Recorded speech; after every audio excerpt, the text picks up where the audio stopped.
जल्द आने वाले प्रभु यीशु मसीह के नाम में आप सभी लोगों को जय मसीह की। हम परमेश्वर पिता का धन्यवाद करते हैं। एक बार फिर से उन्होंने हमें यह समय और मौका दिया कि हम परमेश्वर के पवित्र कलाम को सीख सकें।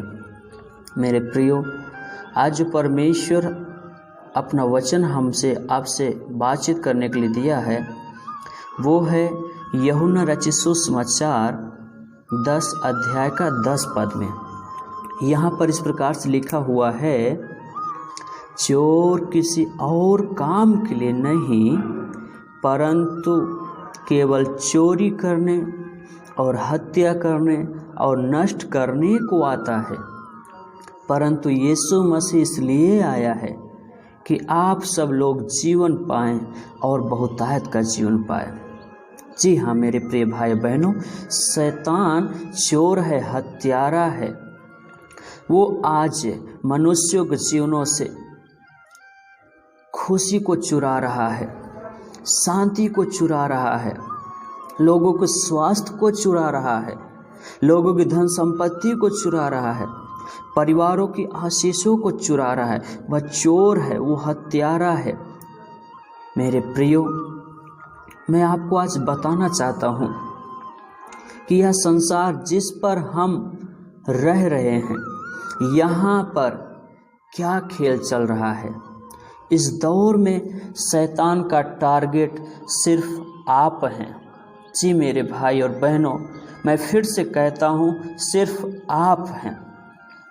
आज शैतान आपके सामने नशे रख रहा है ताकि आप और आपका परिवार बर्बाद हो जाए।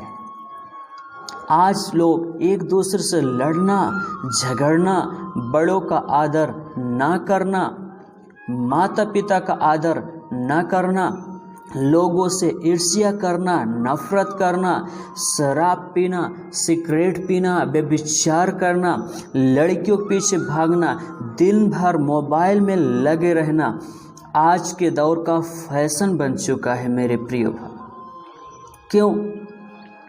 क्योंकि आज यही तो हम सीख रहे हैं मोबाइल के माध्यम से, इंटरनेट के माध्यम से, टेलीविज़न के माध्यम से,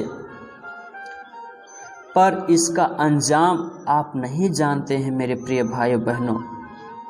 ये सारी बातें आपको एक दिन बहुत रुलाएगी, बहुत ही ज़्यादा दुख देगी और तब तक बहुत देर हो चुकी होगी। अगर आप में ये बातें हैं तो आप एक बहुत भयानक बीमारी के शिकार में हैं। आप बहुत बड़ी बीमारी से ग्रस्त हैं और इस बीमारी का नाम है मेरे प्रिय भाइयों बहनों, पाप।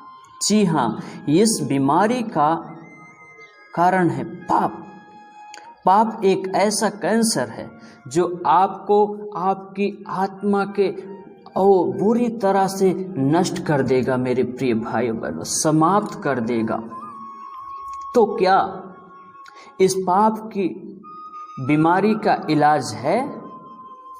याद रखें मेरे प्रियो, चाहे आप जहाँ चले जाएं, कुछ भी कर लें, दाढ़ी बढ़ा लें,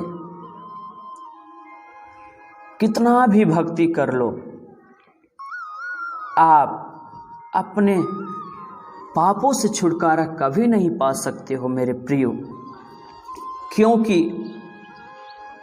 यीशु मसीह के अलावा आपके पाप और गुनाह को माफ कोई नहीं कर सकता है।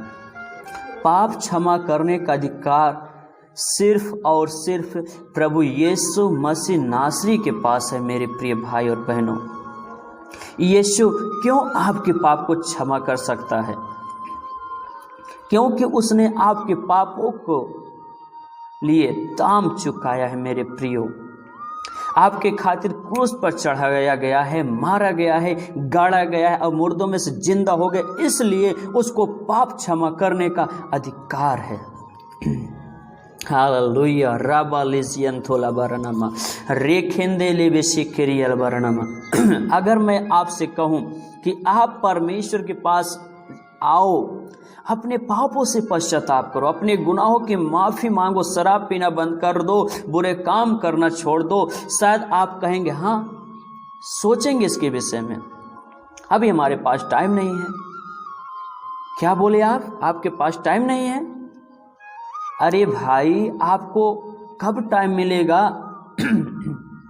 आप कब सोचोगे? क्या जब 4 लोग आपको कंधे पर उठाकर लेकर जा रहे होंगे तब आपको टाइम मिलेगा? क्या जब न्याय के लिए आप परमेश्वर के सामने खड़े होंगे तब आपको टाइम मिलेगा?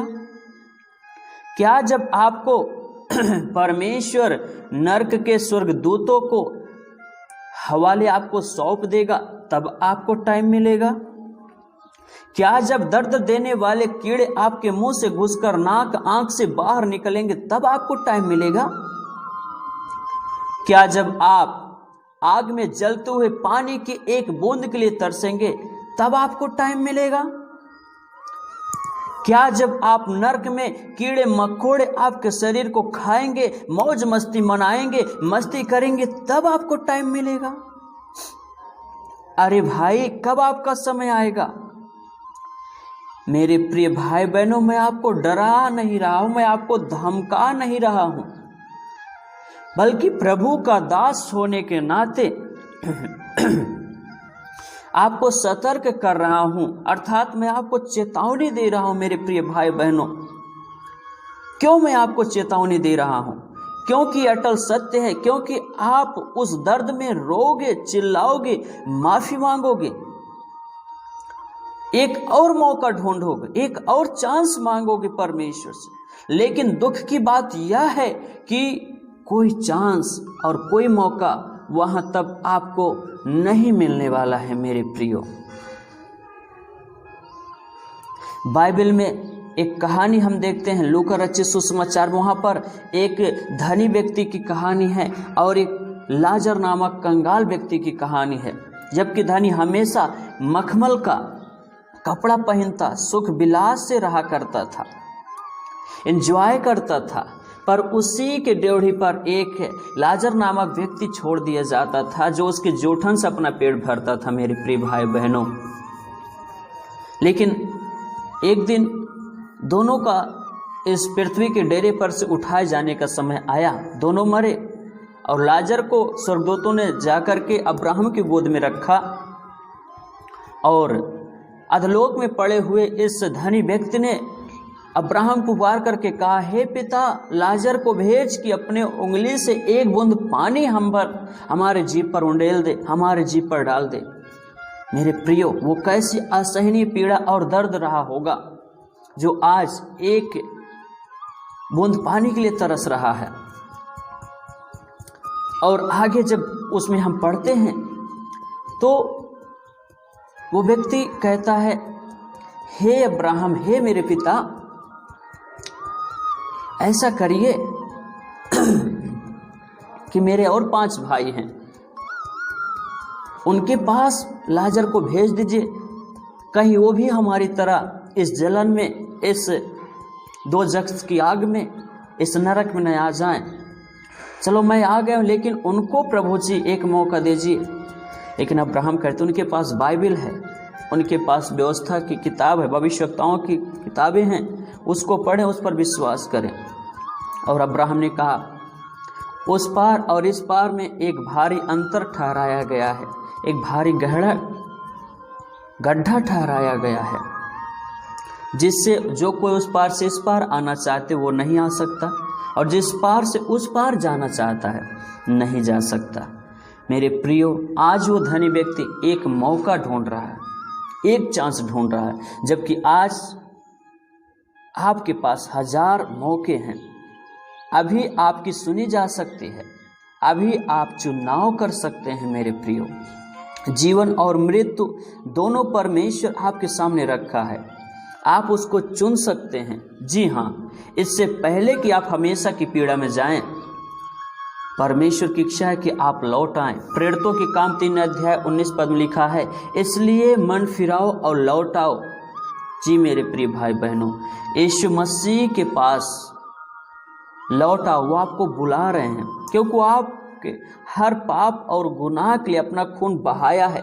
बाइबल बताती 1 पत्रस 1 अध्याय 18-19 पद में कि हमारा छुटकारा चांदी और सोने अर्थात नाशवान वस्तुओं के द्वारा नहीं हुआ है, पर निर्दोष और निष्कलंक मेमने अर्थात इस मसीह के बहुमूल्य लहू के द्वारा हुआ है। मेरे प्रिय भाइयों, जी हाँ, आपके गुनाहों को, आपके अपराधों के कारण जो दाम आपको चुकाना था उसको प्रभु यीशु मसीह ने क्रूस के ऊपर चुका दिया है।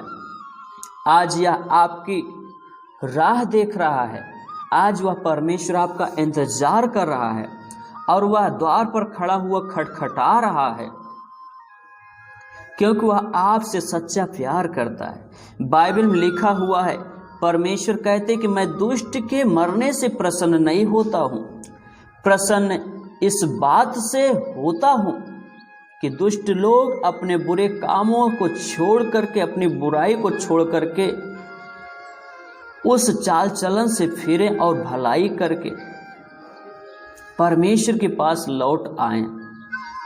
मेरे प्रिय भाइयों, परमेश्वर आपसे सच्चा प्यार करता है, इसलिए आज वह आपको मौका दे रहा है कि आज आपके पास मौका है। परमेश्वर आप सभी को मन फिराव का अवसर दे और आप लोग बचाए जाएं, यही मेरी प्रार्थना है। परमेश्वर आपको और आपके परिवार को आशीष दे। हालेलुया।